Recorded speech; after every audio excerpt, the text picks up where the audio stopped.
Oh, God damn it, Isaac, Augusta said. I don't mean to criticize you in your moment of great weakness, but you've allowed us to be outflanked, and now there's nothing between the terrorists and the school. Isaac's character took off running toward the fire, zinging and zagging down a narrow alleyway. You could go over the bridge and circle back, I said, a tactic I knew about thanks to the Prince of Dawn. Augustus sighed. Sadly, the bridge is already under insurgent control due to questionable strategizing by my bereft court? Bereft. Bereft. Cohort. Bereft cohort. Bereft cohort. Me? Isaac said, his voice breathy. Me? You're the one who suggested we hole up in the freaking power station. Is that a typo? No, we hole up. That makes sense, I'm sure. We hole up, or hold up. We hole up in the freaking power station. Gus turned away from the screen for a second and then flashed his crooked smile at Isaac. I knew you could talk, buddy, he said. Now let's go save some fictional school children. That's one word. I guess. Together, they ran down the alleyway, firing and hiding at the right moments until they reached one story, single-room schoolhouse. They crouched behind a wall across the street and picked off the enemy one by one. Why do they want to get into the school? I asked. They want the kids as hostages, Augustus answered. His shoulder rounded over his controller, slamming buttons, his forearms taut, veins visible. Isaac leaned toward the screen, the controller dancing in his thin-fingered hands. Get it? Get it? Get it? Get it? Get it? Augustus said. The waves of terrorists continued, and they mowed down everyone. Their shooting astonishingly precise, as it had to be. At least they fired into the school. Lest they fire into the school. Grenade! Grenade! Augustus shouted as something arced. Arced. Such an easy word. Screen. Oh. Grenade! Grenade! Augustus shouted as something arced across the screen, bounced in the doorway of the school, and then rolled against the door. Isaac dropped his controller in disappointment. If the bastards can't take hostages, then just kill them and claim we did. Cover me, Augustus said, as he jumped from behind the wall and raced toward the school. Isaac fumbled for his controller and then started firing while bullets rained down on Augustus, who was shot once, then twice, but still ran. Augustus shouting, "You can't kill Max Mayhem!" And with a final flurry of button combinations, he dove onto the grenade, which detonated beneath him. His dismembered body exploded like a geyser, and the screen went red. A throaty voice said, "Mission failure." But Augustus seemed to think otherwise as he smiled and his remains on the screen. No, I got this. But Augustus seemed to think otherwise as he smiled at his remnants on the screen. He reached into his pocket, pulled out a cigarette, and shoved it between his teeth. "Save the kids," he said. "Temporarily," I pointed out. "All salvation is temporary," Augustus shot back. "I bought them a minute. Maybe that's the minute that buys them an hour, which is the hour that buys them a year. No one's gonna buy them forever, Hazel Grace. But my life bought them a minute, and that's not nothing." "Whoa, okay," I said. Was that whoa, okay? No, it was like a whoa, okay, I said. "We're just talking about pixels." He shrugged, as if he believed the game might be really real. Isaac was wailing again. Augustus snapped his head back to him. "Another go at the mission, Corporal?" Isaac shook his head no. He leaned over Augustus to look at me, and through tightly strung vocal cords said, "She didn't want to do it after." "She didn't want to dump a blind guy," I said. He nodded. The tears not like tears so much as a quiet metronome, steady. He nodded. The tears not like tears so much as a quiet metronome, steady, endless. Wait, oh, he's blind now. Can he still cry? Apparently. I'm not sure. It's a tough one. I guess he can still cry. We are on page 60 if you guys just got here. We're at the mid-top, kind of. So, that sucks, being blind. The worst. Wow. The worst. I would be so, like, claustrophobic if I was blind. That'd just be the worst. I don't even know what. I'd rather be deaf. Death for sure. Yeah. But that does suck. Would you break up with him? If you were a girl and, like, you went blind? It's a tough relationship. That's tough. Especially, like, since they're so young, she probably thinks, like, she can meet someone else like this who might not be the guy for her. But do you think it would change if he wasn't blind? It's a good question. It's definitely a curveball.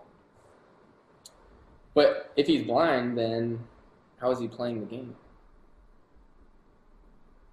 Something to think about. I don't think.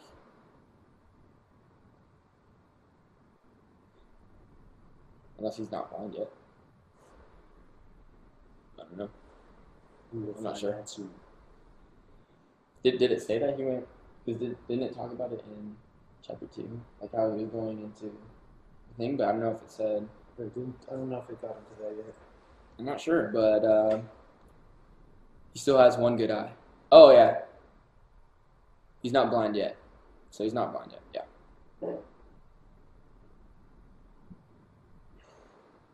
Okay. Okay, he's not blind yet.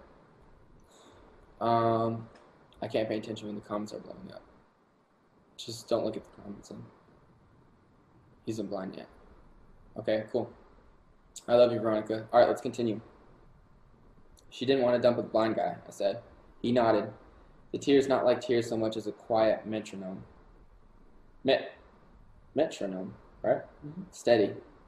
Metronome steady. Endless. She said she couldn't handle it, he told me.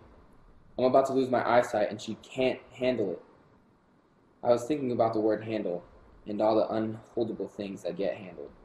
I'm sorry, I said. He wiped his sopping face with a sleeve.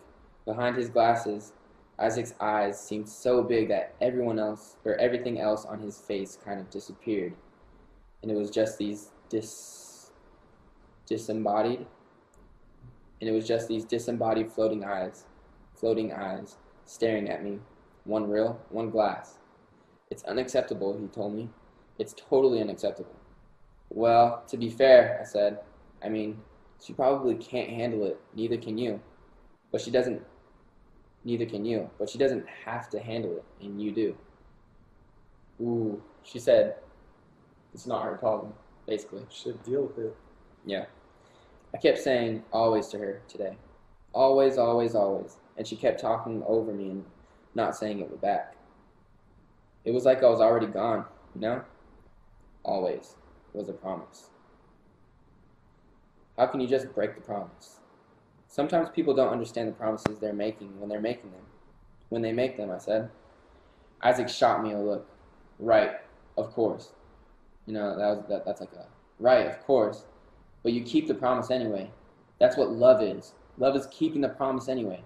Don't you believe in true love? I didn't answer. I didn't have an answer. But I thought if true love did exist, that was a pretty good definition of it. Well, I believe in true love, Isaac said. And I love her, and she promised. She promised me always. He stood and took a step toward me. I pushed myself up, thinking he wanted a hug or something. But then he just spun around, like he couldn't remember why he'd stood up in the first place. He swerved. And then Augustus and I both saw his rage settle into his face. Isaac, Gus said. What?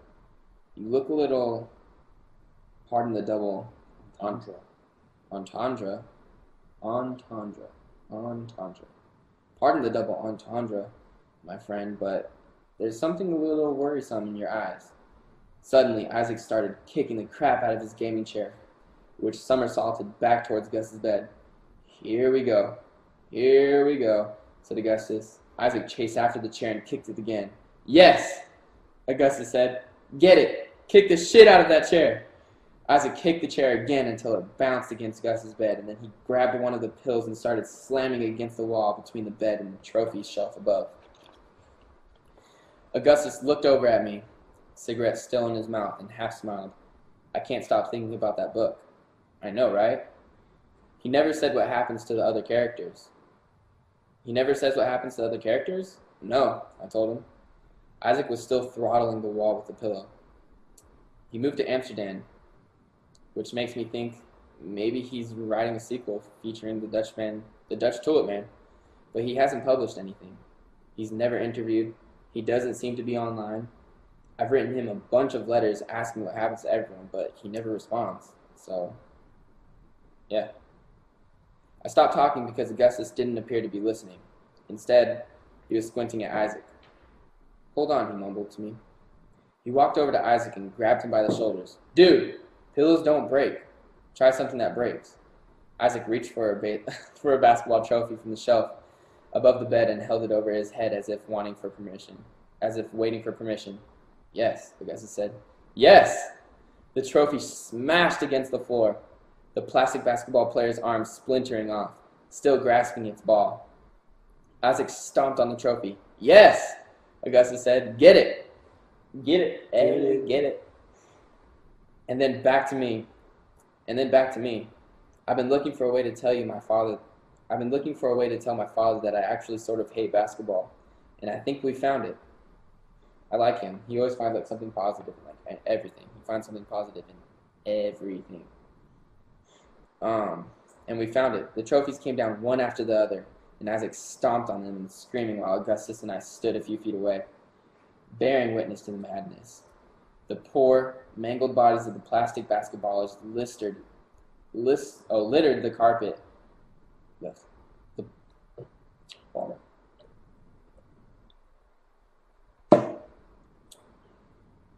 The poor, mangled bodies of the plastic basketballers littered the carpet ground. Here, a ball palmed by a disembodied hand. There, two torsoless legs caught mid-jump. Isaac kept attacking the trophies, jumping on them with both feet, screaming, breathless, sweaty, until finally he collapsed on top of the jagged trophy remains. Augustus stepped toward him and looked down. Feel better? Damn it. My computer logged out. That was a long time until it logged out. Jeez. Feel better? He asked. No. Isaac mumbled, his chest heaving. No. That's the thing about pain, Augustus said, and then glanced back at me. It demands to be felt. Whoa. Chapter 5. We shall read alone. But next week, Chapter 6.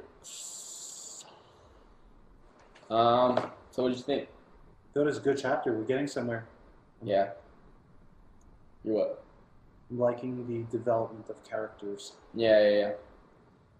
That was the funny part, like, I can picture, like, maybe, like, Chris or, like, one of my friends, like, just freaking out, maybe, like, go for it. Like, Right. You wanna smash, you wanna break it. Let's smash every trophy. Let all your anger. I can picture you doing that. I would do it. You'd be like, oh, go for it. Just go for it, dude. Yeah.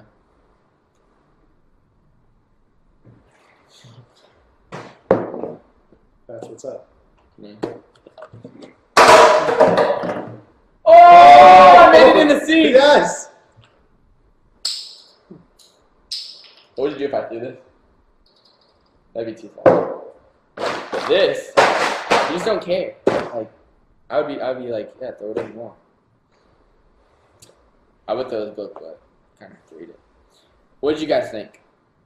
Can I get some questions or something of that nature? I love your voice. Thank you. She's talking to you. I love your voice too. Questions about the book or anything? You guys want to comment? I'm looking at the comments. My girl said thank you for the shout out. Who's my girl? My bad. Comments? Any questions? Okay. It was good and I love you. I love you too. I missed everything. Alright, I'm sorry. I've been ready to read. You've been on for 40 minutes. It doesn't feel like 40 minutes, huh? Feels like we just got on. I feel like I got faster at reading a little bit. But then I was actually like taking longer to read at the same time. It's weird. Did you see the movie? I haven't seen it yet. Well, what's my favorite part so far? Probably this part. This is funny. I like this also. This is like the first like first one that you can actually like picture that would be really funny. Like I would probably laugh my ass off. But then again, it's kind of sad because your friend's going blind. Yeah, that's right. So it's like bittersweet. Can you say I love you, Ashley? I love you, Ashley. You should see the movie. It's great. The book is 100 times better. Well, books are usually always better just because they're so. To me, I feel like when you watch a movie, like it's up to you to make. Well, they show like the descriptive parts, and they take all creativity from you away. In a book, it's your own.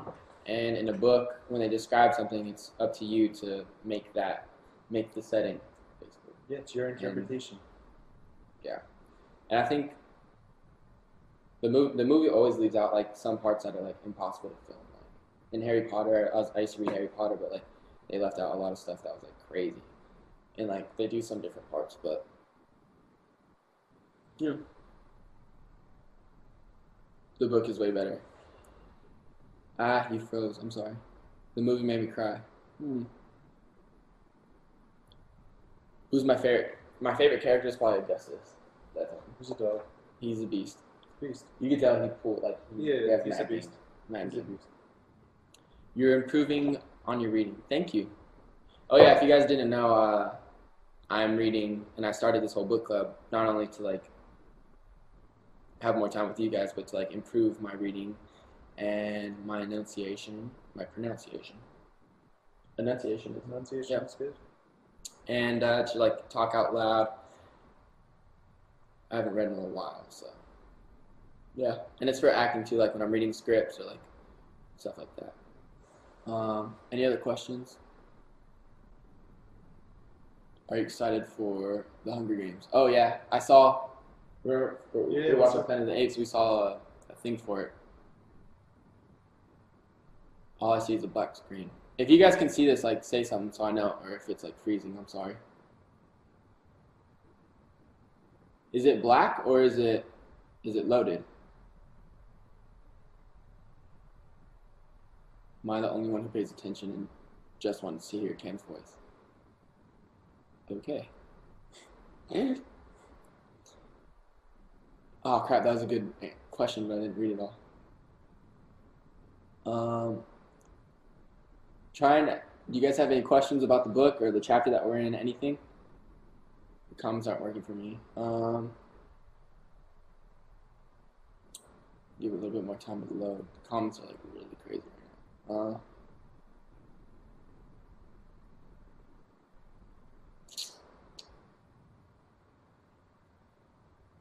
What book just got here? We are reading The Fault in Our Stars by John Green, and we just finished chapter 4.